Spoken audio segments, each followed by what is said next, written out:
Starting from the third paragraph now. जिसने पहले के 2 पैराग्राफ नहीं पढ़े हैं तो मेरी पिछली वीडियो देख लें। थर्ड पैराग्राफ में क्या है, रस्किन जो है वो बोलता है कि जो मेरी नानी का घर है वो इतना बड़ा है और बहुत अच्छा घर है रहने के लिए, स्पेशली एक 9 साल के बच्चे के लिए जिसके पास बहुत हाई डिज़ायर हो टू ईट। इसमें ट्रिमेंडस का मतलब होता है वेरी लार्ज, एपेटाइट का है स्ट्रॉन्ग डिज़ायर। वो बोलता है, फर्दर ऐड करता है कि अगर मेरी नानी वर्ल्ड की बेस्ट कुक है तो मैं, जो रस्किन है वो बोलता है, I must be the boy with best desire और cravings for the food. Next paragraph में जो रस्किन है वो बोलता है कि एवरी विंटर वेकेशन में जब वो घर आता है बोर्डिंग स्कूल से तो वो पूरे मंथ के सबसे पहले अपनी ग्रैनी के पास आता है और उसके बाद वो अपनी मदर और स्टेप फादर के पास जाता है रेस्ट ऑफ द हॉलीडेज़ को स्पेंड करने के लिए। वो फर्दर ऐड करता है, वो बोलता है कि उसकी जो ग्रैनी है वो बहुत खुश हो जाती है जब भी मैं उनके घर पे जाता हूँ विंटर वेकेशंस में। जैसे आपकी ग्रैनी बहुत खुश हो जाती है जब आप उनसे मिलने जाते हैं, right.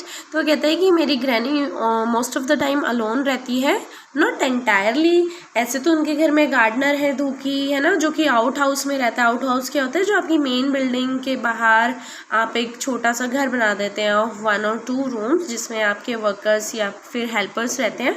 So same with it कि उनके जो मेन बिल्डिंग है, जो उनका नानी का बंगलो है, उसी के अंदर एक आउट हाउस बना हुआ है जिसमें मोहन और धुकी रहते हैं। धुकी जो गार्डनर है और मोहन धुकी का बेटा है जो कि ऑथर की ही एज का होता है।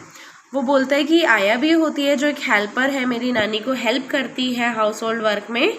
ओके, फिर उनके पास एक कैट भी है और एक डॉग भी है। डॉग का नाम क्रेजी है जो कि पूरे घर में सर्कल्स में घूमता रहता है। तो रस्किन बॉन्ड इस वाले पैराग्राफ में सिर्फ साइड कैरेक्टर्स की बात करते हैं। So in next paragraph he says कि कभी कभी मेरे अंकल कैन भी आते हैं जो कि ग्रैनी के नेफ्यू हैं और वो ग्रैनी के पास तभी आते हैं जब उनके पास कोई जॉब नहीं होती और वो ग्रैनी के हाथों का बना खाना एंजॉय करना चाहते हो। नेक्स्ट व्हाट ही सेज, वो बोलता है जो मेरी ग्रैनी है, इसलिए रियलिटी में वो लोन नहीं है।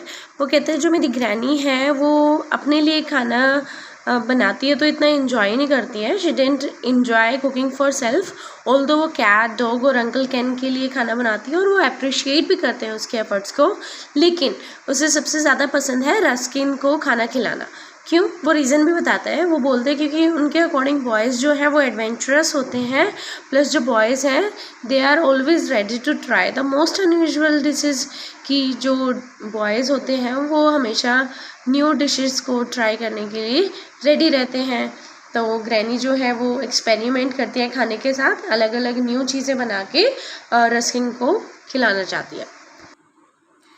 देन जो रस्किन है वो बोलता है कि मेरी ग्रैनी जैसे मेरे ऊपर हमेशा न्यू रेसिपी ट्राई करती थी तो वो वेट करती थी रस्किन की कमेंट और रिएक्शन का और फिर उसको डायरी में नोट कर लेती थी कि क्या रिएक्शन होगा रस्किन का, और उसका क्या यूज़ करती थी कि जो वो कभी भी अगर दोबारा डिश बनाएगी तो वहाँ से कमेंट पढ़ेगी, रिएक्शंस पढ़ेगी कि कैसी डिश बनी और उसको दूसरे लोगों पे ट्राई करेगी।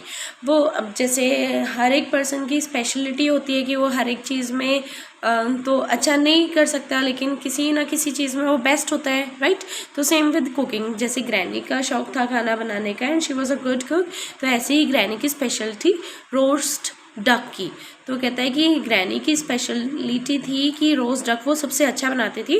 कहता है रस्किन बोलता है कि जब मैंने फर्स्ट टाइम ग्रैनी के हाथ की रोस्ट डक खाई थी तो अंकल कैन भी नानी के साथ उनके घर पे था। सो बच्चों कमेंट करके बताओ कि रोस्ट डक कैसी लगी होगी रस्किन बॉन्ड को और उसके अंकल कैन ने क्या कहा होगा। तब तक के लिए हम यहीं तक पढ़ेंगे। Wait for my next video, bye bye.